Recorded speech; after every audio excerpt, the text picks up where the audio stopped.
நீங்கள் பார்த்துக் கொண்டிருப்பது நியூஸ் 21 செய்திகள். தமிழ்நாடு செய்திகளை உடனுக்குடன் தெரிந்து கொள்ள நியூஸ் 21 செய்திகளை பாருங்கள். உண்மை, உழைப்பு, உயர்வு. ராமேஸ்வரத்திற்கு எடுத்து வரப்பட்ட காங்கை புனித நீர். கல்கத்தாவை சேர்ந்த இளைஞர்கள் காங்கை புனித நீரை ராமேஸ்வரத்திற்கு கொண்டு சென்றனர்.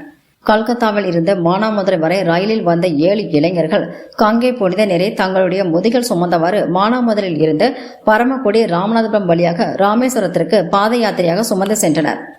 கல்கத்தா பாபு தாஸ் ஜி குழுவை சேர்ந்த 7 இளைஞர்கள் புனித நீரை ராமேஸ்வரத்தில் உள்ள ராமநாத சுவாமிக்கு அபிஷேகம் செய்வதாக தங்கள் முதுகில் சுமந்தவாறு சுமார் 150 கிலோமீட்டர் எடுத்துச் செல்வதாகவும் இதன் மூலம் உலக மக்கள் நலனுக்காகவும் ஒற்றுமையுடனும் அனைவரும் வாழ்வதாகவும் தங்களுடைய இந்த ஆன்மீக யாத்திரை எங்களுக்கு மன நிறைவை தருவதாகவும் கூறினர்.